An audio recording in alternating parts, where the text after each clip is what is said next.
What's up, everybody? Welcome to Kinda Funny Games Daily for Monday, November 20th, 2017.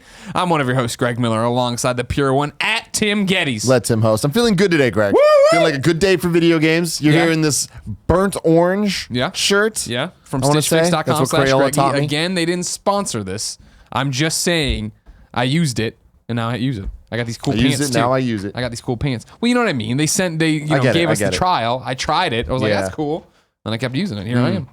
You're looking good in this shirt. Thank you. Appreciate it. Did you play a lot of games this weekend? I played a lot of Mario Odyssey. I've been kind of off of Mario Odyssey for a little bit just because I don't want it to end, and I'm looking forward. What's your moon count at right now, roughly? I'm only at like 350. Okay, cool. Yeah, so you're long playing. It's and because I'm looking at it and I'm like, we don't know what the Switch has coming for us in the next year. Hopefully January we'll have a direct to let us know. But I'm just like, I do know that I have a couple trips lined up, so I'm just like, I don't want to waste all my airplane. I hear you. Moon grabbing. Of course, yeah. But I also felt like I put enough time into it. But this weekend I was like, you know what? I'm itching. I need to get back in there. Yeah, get your fix. Get my dudonk fix. So I played a bit more, and man, it's a special game. Have you projected the long jump yet?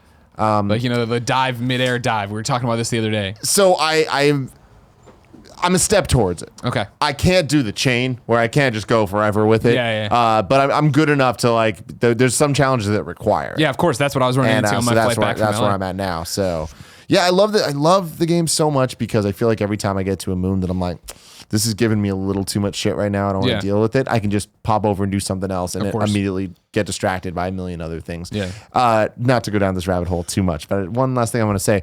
I love Mario Odyssey for so many reasons, but the one that I love it for the most is how much it makes me want to explore every single level and know every single nook and cranny and move the camera to see if there's anything hidden and collect everything and know the levels inside and out in a way that I haven't felt since Mario 64. No game has ever made me feel like I want to live in the world and understand every aspect of it as much as Odyssey has. And I never thought I'd have that again. That's what I'm talking about, man. Like, why I love this game, why I think it's at the top of my game of the year thing. We have to sit down and do votes soon.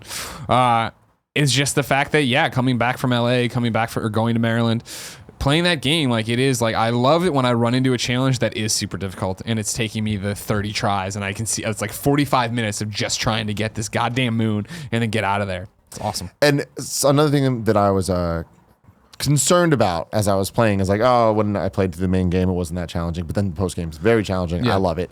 But just how every life takes 10 coins. I was like, what happens when you like get hit zero? Yeah.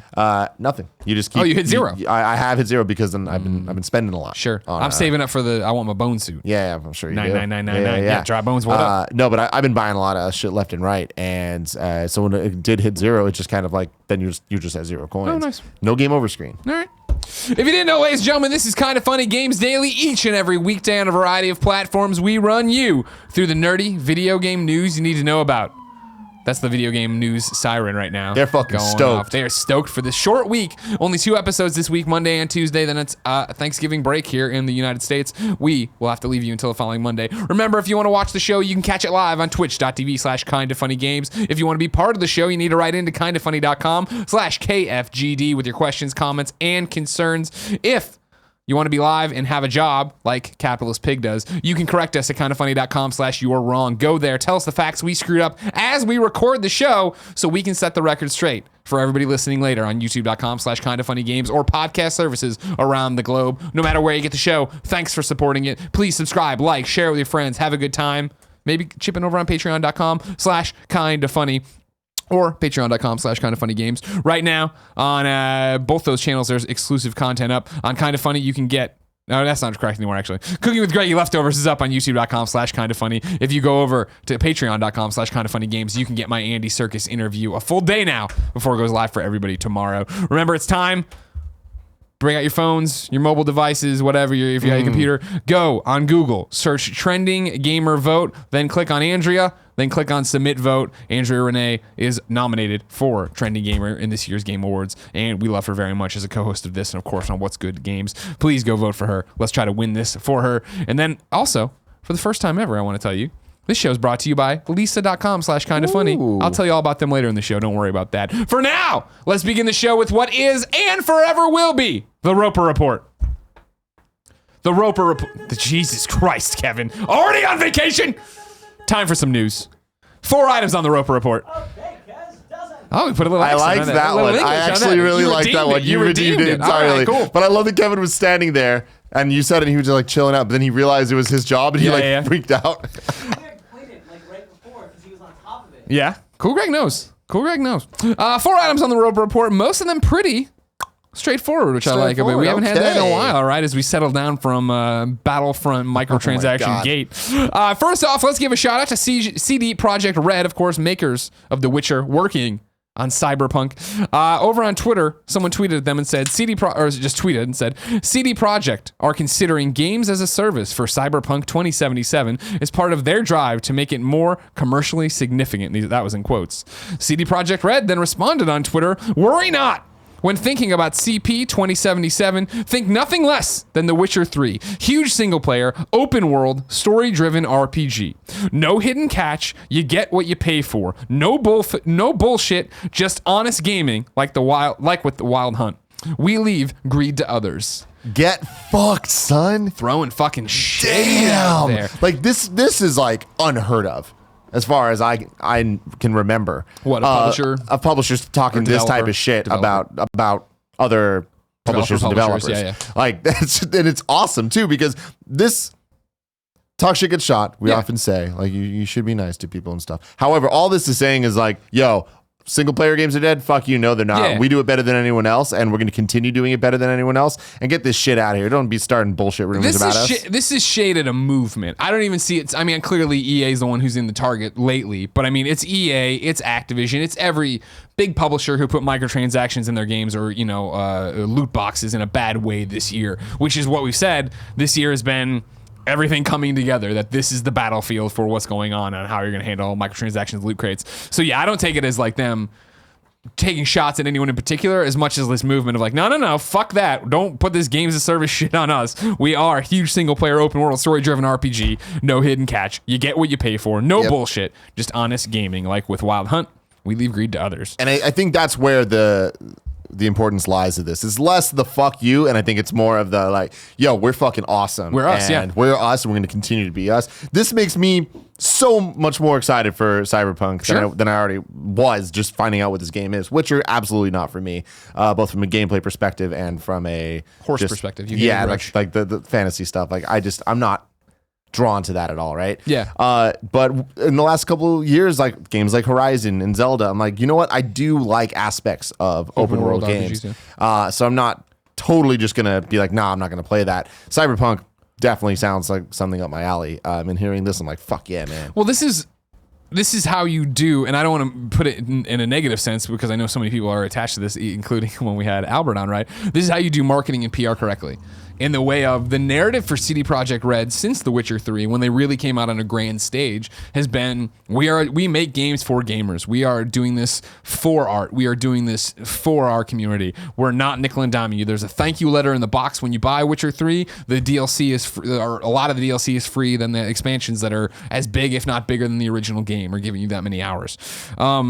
It's easy for that. I mean, that has given them so much goodwill and put them on such another stratosphere. And I think when people heard about Cyberpunk, they were like, yeah, of course, it's from the Witcher guys. Of course, it's from this great developer. For them to really have nothing to say about this game right now, and they have come out and said, hey, we're working on it. They put out a response that was proactive to that Glassdoor stuff of like, hey, it sucks to work here. And they're like, hey, a lot of it changes. The game's still on track, blah, blah, blah, blah.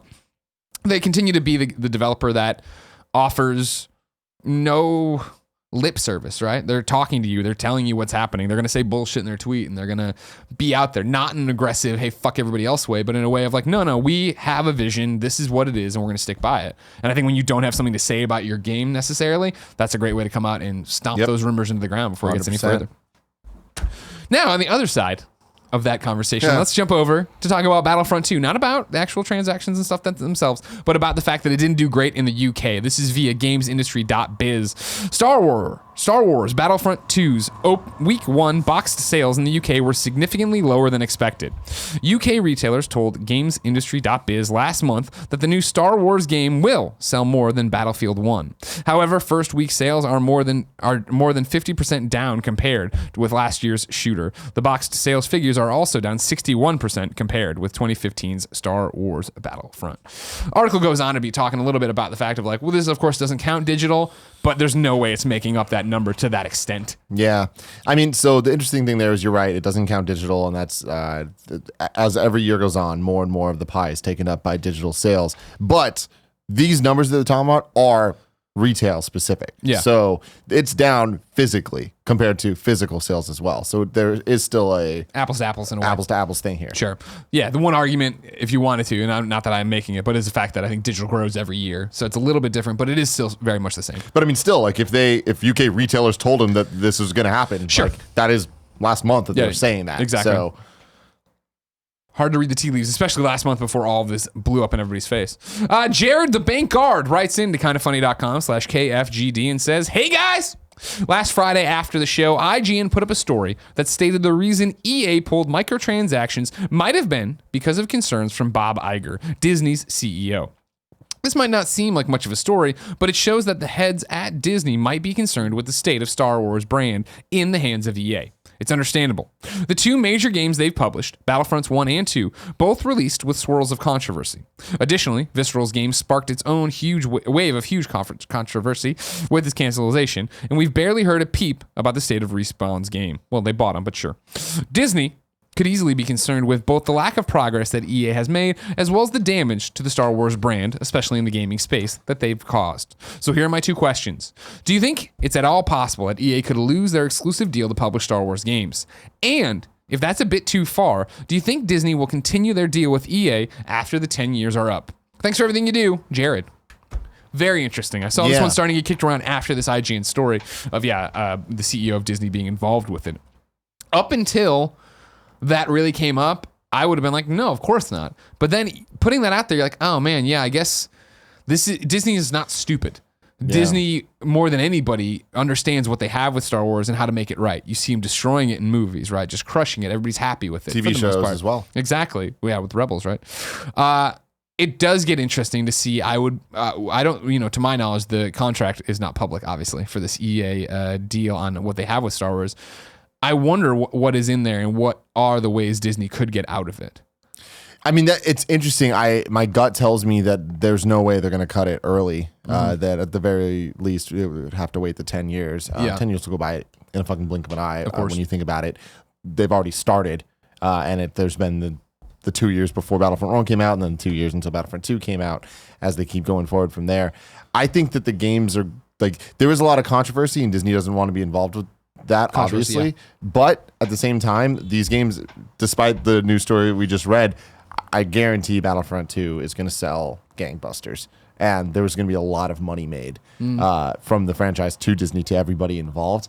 I don't really see this being them having any real case to want to back out. I'm sure that there's so much money involved in the exclusivity deal that in order to find a loophole to back out, they would have to have a real plan going forward, and I don't know what that would look like, because I do think that there is power in Disney and Star Wars partnering with an exclusive partner. Yeah. And like, who else would they go to? Bethesda? Nah. Ubisoft? I think they'd be the most likely. But even that, like, I just feel like Ubisoft isn't in the right position to take on something of that caliber. Maybe they will be in a couple of years, but I don't know. There's too many moving parts here, and there's too much money being made. Yeah. And despite the microtransaction bullshit, despite the campaign not really being good, despite a lot of things, Battlefront 2 is still a good game. Like, there's still something there. It's not like it's a horrendous, atrocious piece of shit. Sure. But you recommend people don't play it, right? I don't recommend it. Well, that's my thing is like there are people that I'd recommend play it. Like I wouldn't recommend you play it. Like I said, I would recommend Nick playing it because it's not that bad. It's just kind of underwhelming. Yeah. From a campaign perspective. But the game is gorgeous and very authentically Star Wars, where it is fun playing multiplayer. I played a little bit of multiplayer this weekend, and I was like, when I'm not worrying about all the progression systems and stuff, it's a fun game. And it feels like you're in the Star Wars worlds, and that alone, I'm like, wow, cool. I'm good with this. Is it worth $60? Not necessarily, yeah. but to some people, maybe. This is the normal thing where I always go back to, I don't have a business degree, and obviously I operate on one side of the video games industry and not the other.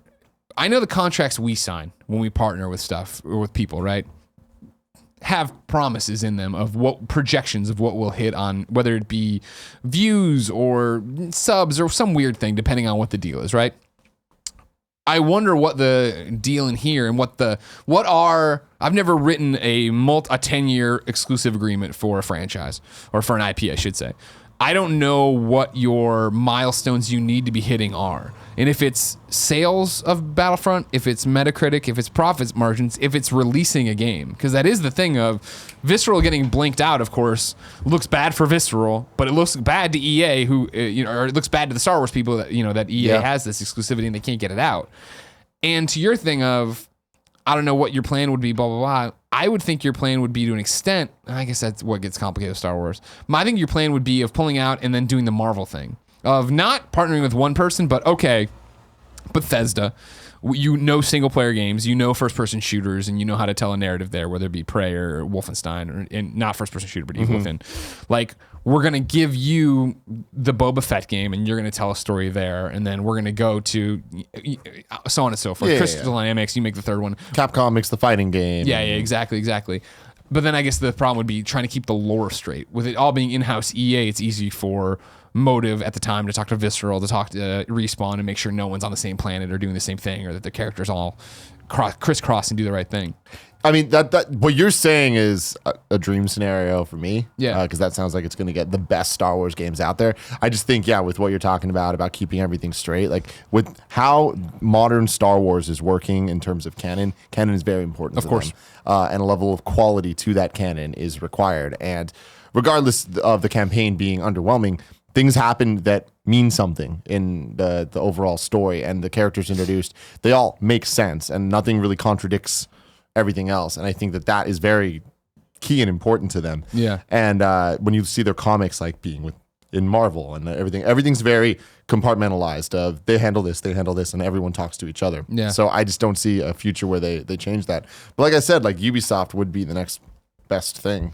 But then with all the Vivendi conversations, like I just don't think that they're in a position to be able to take Vivendi that can't on. do it for the next 6 months. They've said they've backed off. 6 months, yeah. But I'm talking about like looking at the next couple of years. Because so going back to what you're talking about with the contracts and what's promised and stuff, I guarantee there's nothing in the contract that's like you can't start controversy.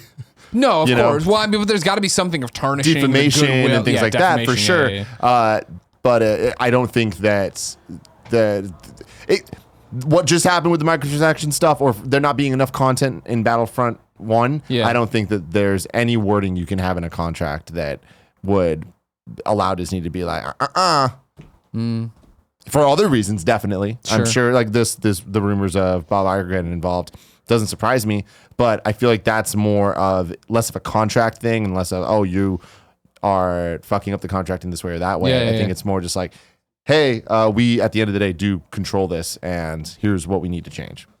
Yeah, it's a fascinating argument, and I'll be interested to see where it nets out, especially, what is going to happen with Respawn's game now? Where are we at with that Star Wars game, and will that make Disney happy? Will make fans happy? You wonder on some level if... It's weird because you're talking about Disney and you're also talking about Star Wars, and I feel like the Star Wars brand is like, everybody loves it, it's infallible to an extent, right? Disney is the one that they make mistakes and they make things, and it's this giant corporation people think of. And then to be partnered with another giant corporation in EA, and one that has had a bad reputation for a long time and did itself no favors in 2017 as it fucked itself up at every corner. I wonder what the internal reception at Star Wars / Disney is about what's happening here. It's going to be interesting to watch, and if anything changes. Again, though, money talks. Yeah. And even with these numbers being down in the UK physically, we'll see where it nets out on NPD and going forward. I can't imagine that even with all of the controversy of the microtransactions, that Battlefront 2 doesn't make an asinine amount of money. It'll make a lot of money. I wonder if it'll clear its costs and all that jazz, though, too. And like, will it do better than Battlefront 1? And then, in the same breath, how do you weigh in the failing of Visceral and taking that out, that not having that game, that pillar? Because you assume Star Wars license got a lot of people made pitches for it, and I imagine if you're a Ubisoft, you're sitting there going, man, we would have had 2 games out by now that would have been awesome, and we want to be open world and yada yada yada. We'll see. Speaking of Ubisoft, Greg Way, number 3 on the Roper Report.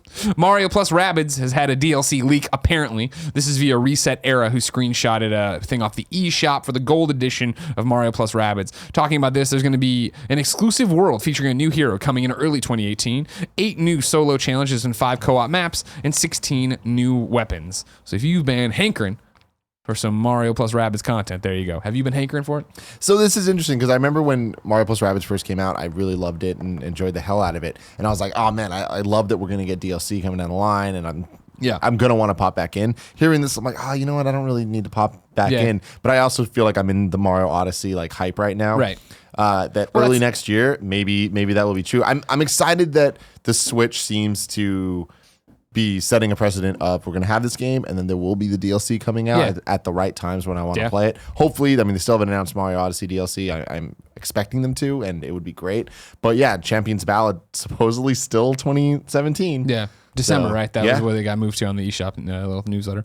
Yeah, I'm in the same boat of like, I feel like Mario plus Rabbids came along just when I needed it, something to play on my Switch for a little bit, and then now there's bigger games there. But like you're saying, when we get to January and I'm starting to want to move away from Mario, maybe, which I don't know if it's 100% correct, but maybe. I mean, we just don't know, man. Like 2018 is a big question mark for the Switch right now, and I guarantee that is not an issue. That is a plan. We'll see.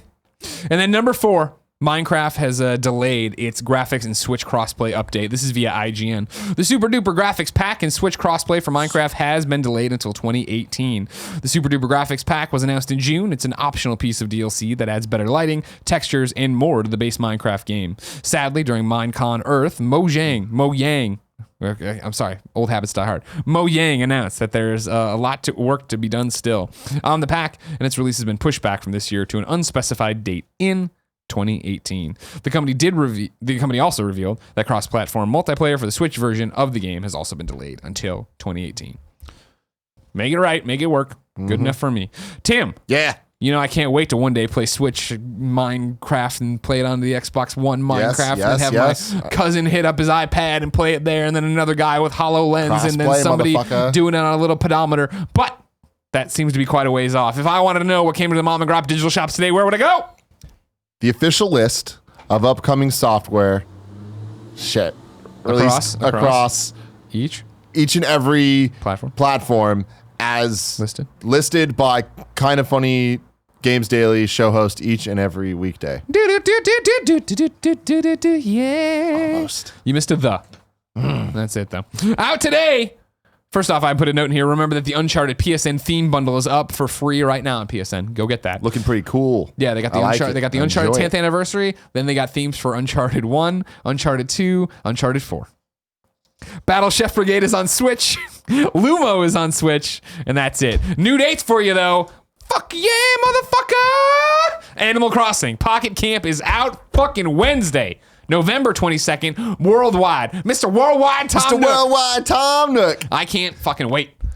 Today I saw, this is totally irrelevant. Okay. But I saw a tweet from Barbara Dunkelman. Yeah, I know her. Quoting Bethany Feinstein saying that squirrels are just rats that dress nicer. And I really enjoy that. And it just feels like Animal Crossing appropriate. I've always missed out on the Animal Crossing boat, Greg. I don't understand it. Get on it. Totally seems weird. Like, I've never been a Sims guy. Something about just like, I'm just going to like live a life in a video game. I'm like, I'm not good at living life, period. Like, I don't really need another shot. Well, the thing about it is you pimp out your house here, but you don't have to spend real money. You're spending bells. Now, I guess you could spend real money. Oh, man, microtransactions. Ruining everything. But do you think that this game is going to be a good entry into the franchise if I've never really committed? I've never played more than 20 minutes. I'm basing this off the Nintendo Direct. So, I mean, I know that the Australian version's out there. That was too many hoops for me to jump through. I just want to play the real version when it comes. It's coming Wednesday. I'm excited. From what I've seen, it seems like it's a more dialed in Animal Crossing experience. It's not as diverse or complex. Not that these games were ever super, but I think the fact that they're making an Animal Crossing game and putting it on a device that, maybe Animal Crossing has always been meant to be played in 15, 20 minute chunks or whatever, or even less. I feel like that's perfect for the phone. I really feel like this is going to be on my ride to work, right? I'm in the back of the car and I do a couple things, and then like daily challenges, I imagine. Just things where like every day every time you turn it on, you get something. Like that seems great for what I imagine that style of gameplay to be. What does this do for the inevitable Switch version? Like, do you think that they work together? Is it a full, like, I just don't, this seems like where Animal Crossing belongs. I agree, and which makes me incredibly worried about a Switch version ever. Like, my argument would be, if this comes out and this is awesome, do we need a Switch version? And I know that's sacrilege because I love my Switch, but again, this is with me at all times. All times. My Switch is in my bag or whatever, locked away. This is literally like, we're on the way to lunch and I'm just going to go get some cherries or whatever, or I want to move my house around or my campsite or whatever the hell it's called this time around. Like, I feel like this is such a, when they announced the idea that they were bringing Animal Crossing mobile, I was like, all right, I'll check it out, whatever. And then when that direct popped and I looked at footage and I read all about it, I'm like, fuck, this sounds like the perfect way to play Animal Crossing, which is why my hopes got high and then I started trying to dial them down. And then Grimecraft got the Australian version, has been playing, and he's like, it's amazing, it's great, it's awesome. It totally, and like even with like microtransactions, of course, which are vilified so much here. The people who've been playing the Australian versions are saying like, you get, what are they, golden leaf tickets, I think is what they're called. You get a lot of them. I haven't needed to spend money on it. I haven't felt like it. But even if it is like, all right, cool. Like, I want you to build me this new bed, whatever fucking animal that builds beds. And he says, oh, all right, cool. It's going to take 3 hours in a game. Like, right, if I was playing Destiny and I was like, cool, I want to get this shader, and the guy in, Eververse is like, Tesla's like, it's going to be 3 hours. I'd be like, fuck you. God damn. All right, fine. And I run around, do other stuff and play what I was going to play. But like, that's me making dedicated time to sit there and do something. Here where it's like, all right, it's going to be good in 2 hours. I'm like, I won't be able to check in for another 5. Yeah. Anything I do in the morning, I'm not going to be able to check in on until 1:30 at the earliest, but I have other shit to do when this show ends. Like, it seems like it's going to be the perfect fit of like, all right, cool. We're killing time till Game Over Greggy show. Do this. Exciting. Yeah. I don't know. I'm interested. Maybe it'll all blow up my face and it won't be awesome, but I'm stoked. I'm glad we finally have a date. It worked out the way we talked about last week, where it was like, time's running out. They're going to have to just fucking announce it and put it out. And they did. Good. Boom. There's a new World of Final Fantasy game announced too. This is World of Final Fantasy Mellow for iOS and Android. It'll launch in Japan in 2017. I don't even know what that's a new. reference to. It's weird. I don't either, so we'll just push past it to the biggest fucking news of the week so far, and I can't imagine news getting bigger than this. Valkyria Chronicles 4 is fucking real. It's coming to Switch, PlayStation 4, Xbox One sometime in 2018, and it's set in the real Valkyria universe, not the Valkyria Revolution or whatever the fuck that one game they just put out was. This is the real deal, the World War setting. Fucking is a new group of characters, but the gameplay we love. Oh my fucking God, Tim. Oh my God, Tim. I'm happy you're happy. When I saw this, I freaked out. I was like, I can't believe, I didn't think it was going to happen. I thought this Valkyria Revolution was the nail in the kill it. Hey, we're going to go do this fucking thing that isn't what you wanted. Now, but here we go. We're getting back to the kind of game with that fucking beautiful watercolor art stylings. Hell yeah. I can't wait. Neither can Riddler 1988, who wrote in to kindafunny.com/KFGD and says, hey, Greg, another host. That's you, Tim. Mm-hmm. So Valkyria Chronicles 4 is finally coming to the Xbox and announced for the Switch. Would it not make more sense for the original to come out now? Don't want tactical RPG overload to get people interested in the world. The last game where I played the second game. The last game where I played the second game and not the first was the Fire Emblem Radiant Dawn, and some of the story elements went over my head. Love the show, Martin. Oh man, you missed out on the best Fire Emblem game. Here's the thing, Martin. I'm kind of with you, kind of not. Of course, this is out on PlayStation 4 right now. I didn't realize. Can you give me a fact check while I talk to see if Valkyria Chronicles Remastered or whatever they call it came to Xbox? I'm guessing not, according to Martin. You could play it on your PlayStation 4. Here's the argument, though. It's on PC as well. Here's the argument, though, Martin. You're right with the overload bit. This is similar to what we were talking about last week about Ni no Kuni, right? You want to. This is a game you want people aching to play. I'm aching to play it, and I played the shit out of Valkyria 1 and 2. Still haven't touched Revolution because I just heard it wasn't good.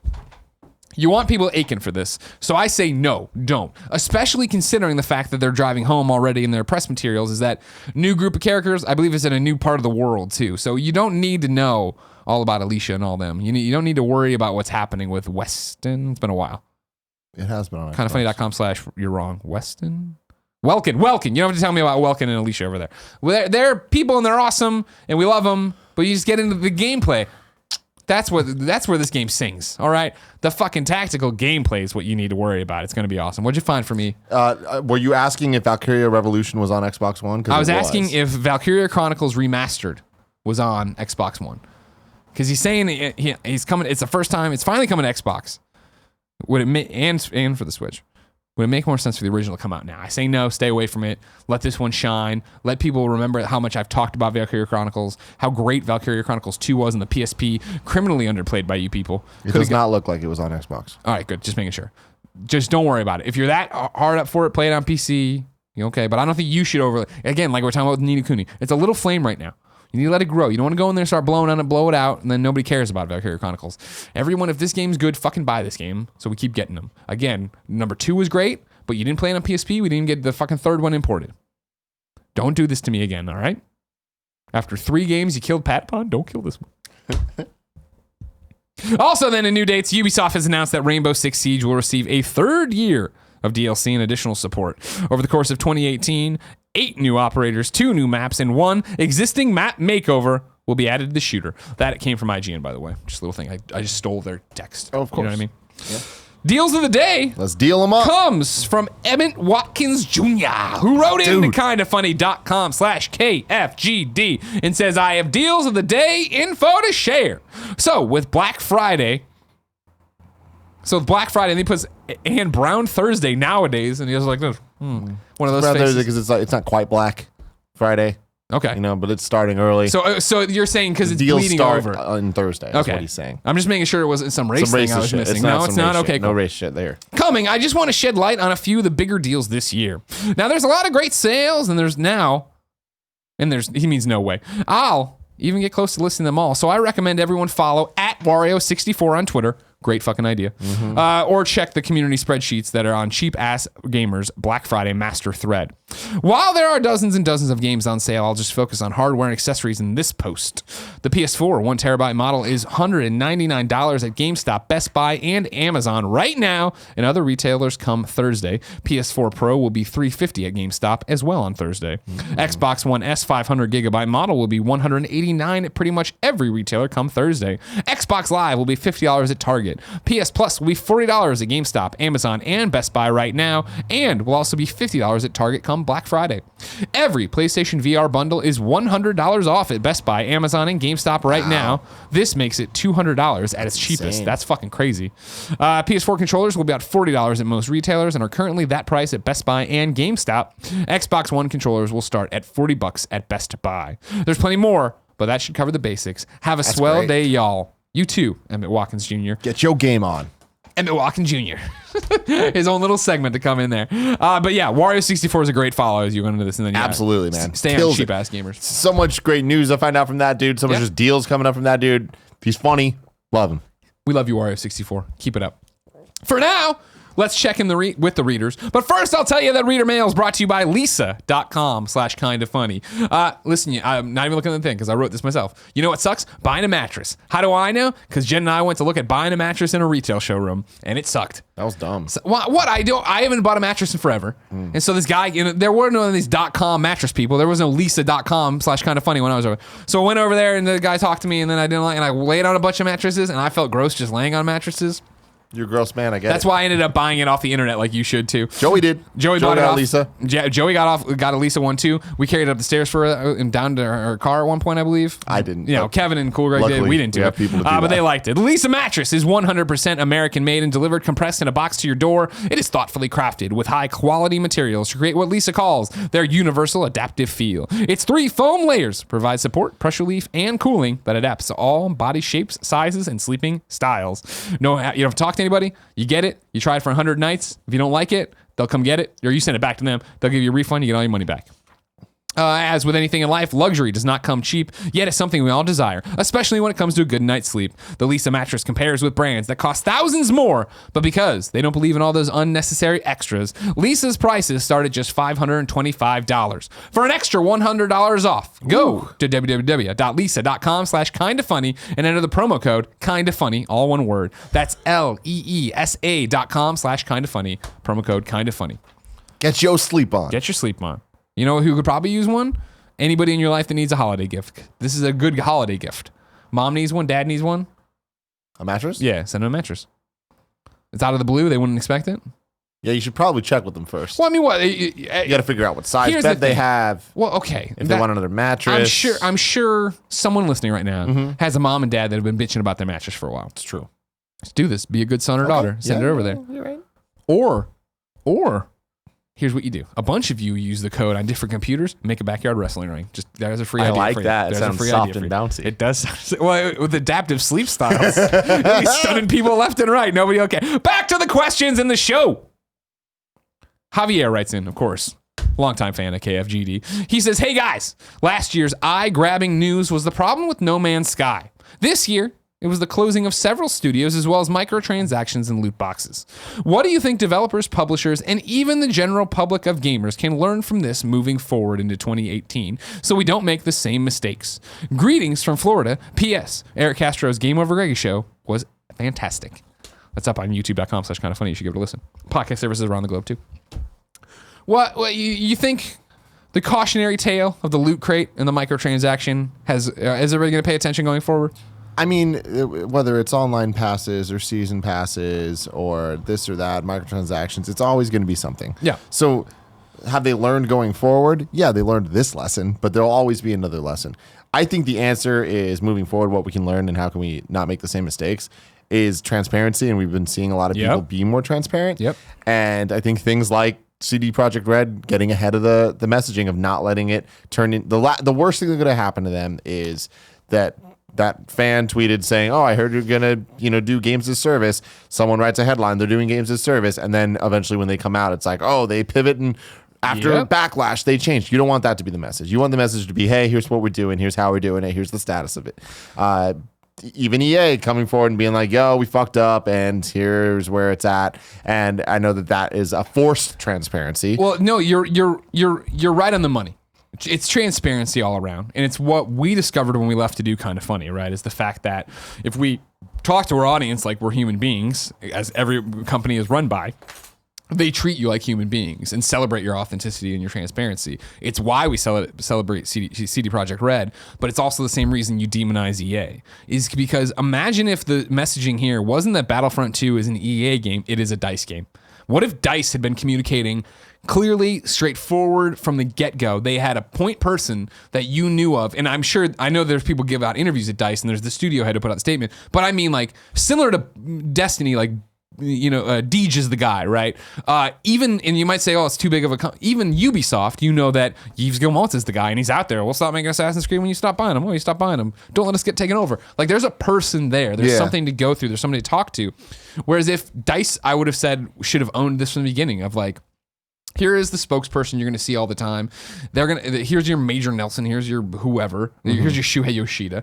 That's out there talking about the fact of like, and openly in a way that even Shu doesn't get to do that much. But be like, all right, cool. We heard y'all in the beta. Here's how we're fixing it. And they put out these statements that got put out through these things. But it still was that, oh, EA's doing all this. These are EA problems. That's what got lost. You lost sight of it. And I think that moving forward, games, development is a multi-million-dollar business. There's more, shareholders. There's all these different things. People are going to see the need that they need to be transparent and authentic and tell you from the get-go what's happening. And they know that they're going to be called out on this shit. I think that, what are we going to see? Like, what the messages, the lessons learned will be straightforward, will be clear, be honest with people to the degree you can, and say no when you don't know. That's something we fucked up in the early days, right? Of like, oh, we don't have an answer for that, or we're not ready to say that, so we'll just ignore the question, which makes it seem like we're not listening, which makes it seem like we're bad at what we're doing. 100%. Don't do that anymore. And I think you'll see more and more people do that as you go forward.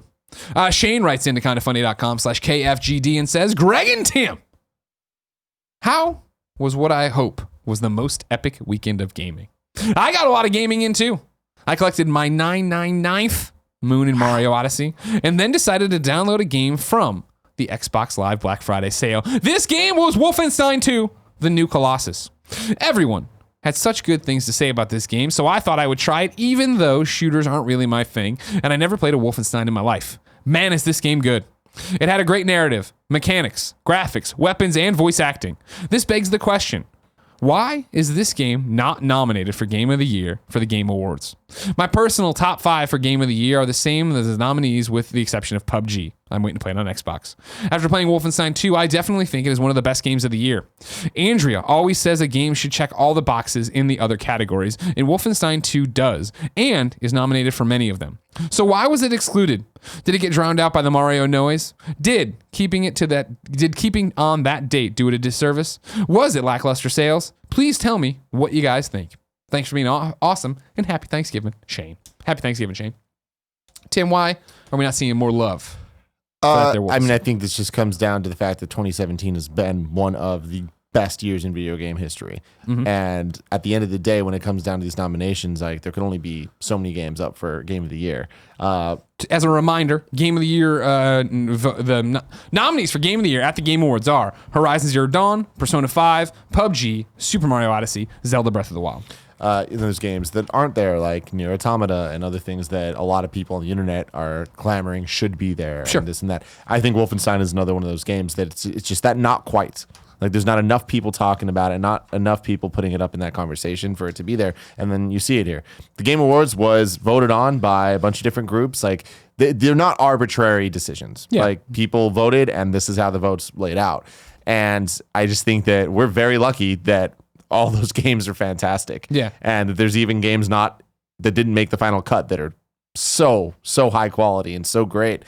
But yeah, I think that's why I don't think there's not noise. It's just like, who the fuck would have thought that Nintendo has 2 legitimate Game of the Year contenders in a year? Yeah. Like that is shocking. Who would have thought that an early access game is good enough to be in the Game of the Year conversation? Who would have thought that Guerrilla Games of all fucking people would come out with a game in a genre they've never Open made world before RPG, that's that amazing, like yeah. blows people's minds. Like it's a surprising year. Yeah, no, and I think that's part of it, if not the majority of it, is that 2017 is such a fucking amazing year for video games that amazing games can't make this list of 5, and that's how it is. I do think that there was some disservice done to Wolfenstein 2 by the fact that it released later in almost bumping up to what the Game Awards cutoff was, and I forget what it was, but we put ours in and it was close, I remember, to the date of Wolfenstein 2 and Mario and Assassin's Creed. And I think that definitely at these outlets, and our outlet including, there's people who play it and know how great it is, but then you are putting it on it's a collective whole of what the outlet is, and I don't think you can sit and look at these games and be like, well, they're not awesome too. Maybe PUBG. I know that there's arguments on the show all the time about it.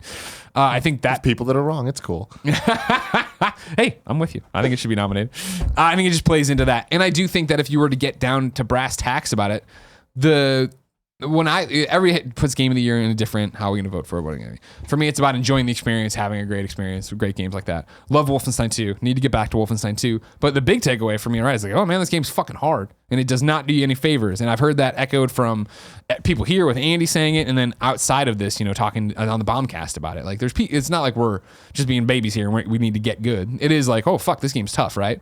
Which for some people is a huge turnoff. Yeah. Where it is like, oh, well, that sucks when Mario is just pure bliss for me to play. Horizon I'm exploring and having such a great time. Even Persona, like, you're moving around. It's a difficult game. You need to figure out like a boss's strategy, but Yeah. it's a light bulb Game moment. of the Year is such a ambiguous term. And it's such a weird thing when you think about it. Like, Game Awards Game of the Year means something very different than Kind of Funny's Game of the Year, which means something different than IGN's Game of the Year. And even personally, my Game of the Year, what that means to me is different than you and going forward. And obviously, as the Facebook group and Reddit will tell you, like everyone has their own Game of the Year and what that means to them. And it's crazy to me where I look at this, I'm like, how is Cuphead not there? Cuphead totally deserves to be there. But then it's like, I also get it. Like I understand. Too good a year, man. When I look at this list of games, I'm like, yeah, like really, the Game Awards final nominees for what deserved to be Game of the Year, I think, are very representative of the actual real conversation as a whole for the gaming industry. When you look at all the outlets, and if you really boil it down, where yes, there's going to be the people that love Wolfenstein, yes, there's going to be people that love Cuphead, yes, there's going to be the people that love Nier Automata, but these 5 games are the ones that overall get the most votes and have most of the conversation. Okay. Over on kindoffunny.com/KFGD, Laurier wrote in with a question and says, please reconsider playing Skyrim VR. I'm sorry, this isn't a question at all. These are demands. On the 2nd of November, Greg and Andrea expressed skepticism towards Skyrim VR's mechanics and chances of being a good game. But from the 10 hours I've sunk into it, it's been a dream come true. While most character models do look bad, the vistas and architectures are suddenly mind-blowing in a way they never were close to being before. Every nighttime, I just stare at the stars and planets that dot the sky in amazement before continuing doing whatever I'm doing.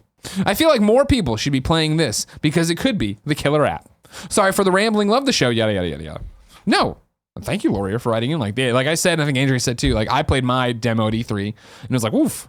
looks rough around the edges. Like you're saying, character models don't look good around the edges, but I can totally get why being in the world like that would be cool and exciting. I saw an article, I want to say it was on Kotaku, and the headline was, I literally threw up playing Skyrim VR, but that didn't stop me. It's that good. Oh, wow. Okay, great. So I'm glad people are enjoying it to that level, and I mean, for sure, give it a shot. It's just, I think, he says it could be the killer app.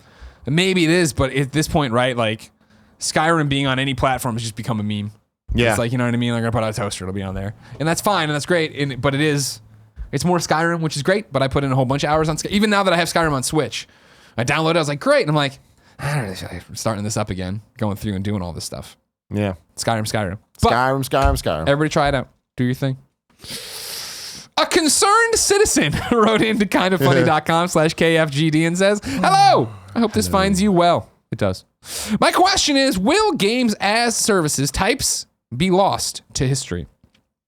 With the upcoming closure of Marvel Heroes coming at the end of the year, it makes me wonder if this model means entire games will just be gone for good and never be played again. Is this a major flaw with the genre?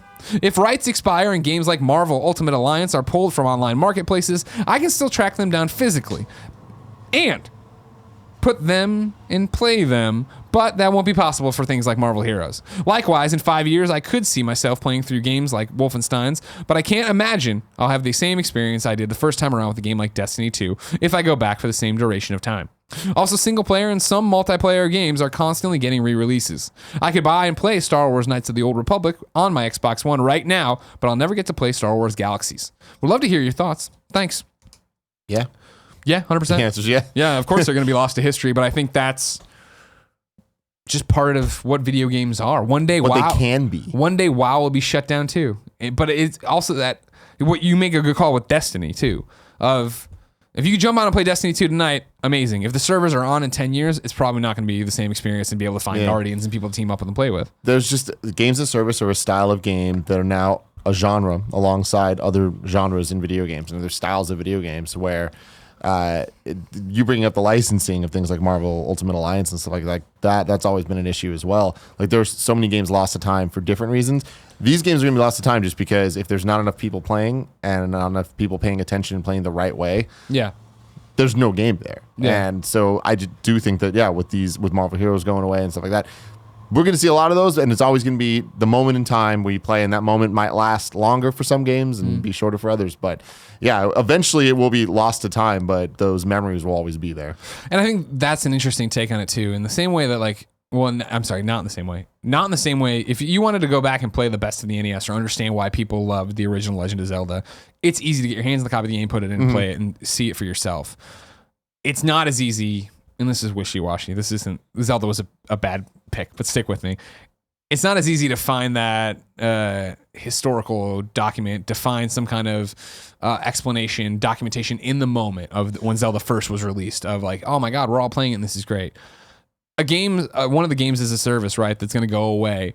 You're going to, in 20 years, when somebody's like, oh man, Destiny was a huge moment, you're going to be able to go back and listen to podcasts or listen to criticism in the now, watch Let's Plays of it, see it. You'll be able to observe it in a way the same people who were passionate about it in that moment or were playing it and kind of feed off of that. It'll never be as good as playing it, but also as games continue to get broader and broader and broader, you're not going to be able to go back as easily and play the classics like you can now. Even now it's hard to do, and you can do top 100s.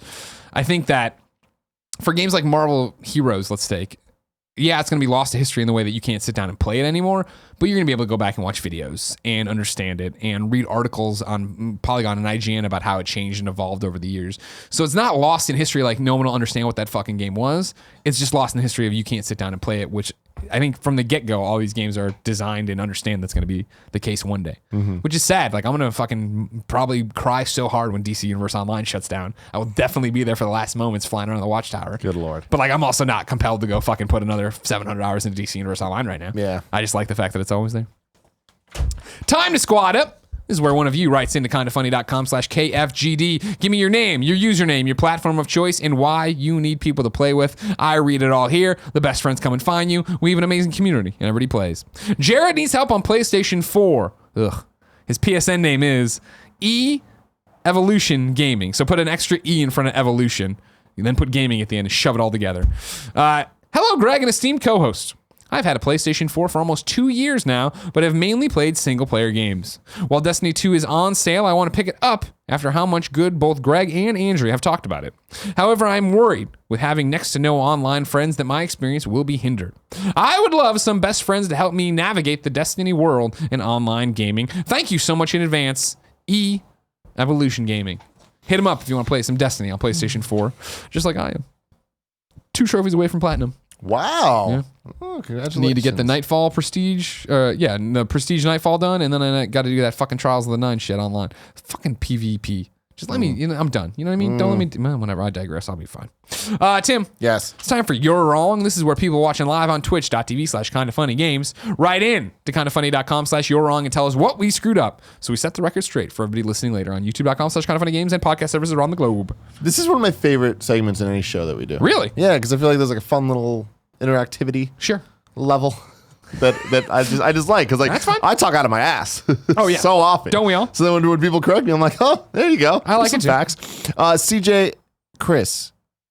CJS Chris says, Animal Crossing Pocket Camp is definitely not a full Animal Crossing game and leaves a lot of room for Switch Edition. It's more like Miitomo with the Animal Crossing skin. I've had it for a while in Australia and it feels a lot lighter than even what I expected from a free mobile game. Okay. Put 3 or so hours into it, but even though I love Animal Crossing on 3DS, I trailed off quickly due to far more repetitive interactions with villagers.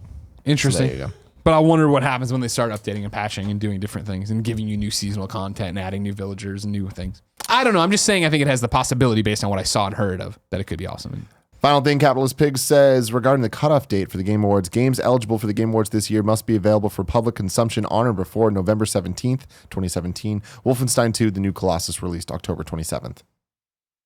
That's it. Sure. I thought, but November 17th, we voted way before then. That's my thing. We didn't vote on like who won. You're right. Our nominations went in way before then. You're right. So I'm saying that's a great thing. We need that date, but it's that behind the curtain thing. I want to say it was like a week or two after. Maybe I think it might have even been the week after that. Like it was like it came out on Friday and then like the next Wednesday we needed to have nominations in. Which makes sense when you have somebody like Dan Reichert at Giant Bomb being like signing the klaxons. What up, Colin? Of like, hey, Super Mario Odyssey is amazing. I got all these scores or all these moons. Like, you know what I mean? Like, and it would make sense for the people who reviewed Wolfenstein to be like, it's amazing too. But again, when you get to Game of the Year and it's like, I'm pulling for this game of the year, but I also understand how great those games are. I've been in that situation. I digress. Ladies and gentlemen, this has been Kind of Funny Games Daily. Tomorrow's host, Andrew, Renee, and myself, as we give you one final show before Turkey Day here in America. Remember, each and every weekday on a variety of platforms, we run you through the nerdy video game news you need to know about. You can watch live on twitch.tv/kindoffunnygames. You can watch later on youtube.com/kindoffunnygames, or you can listen on podcast services around the globe. Thank you so much for caring about the show. I hope you have a lovely holiday if you drop off before then. Until next time, it's been our pleasure to serve you.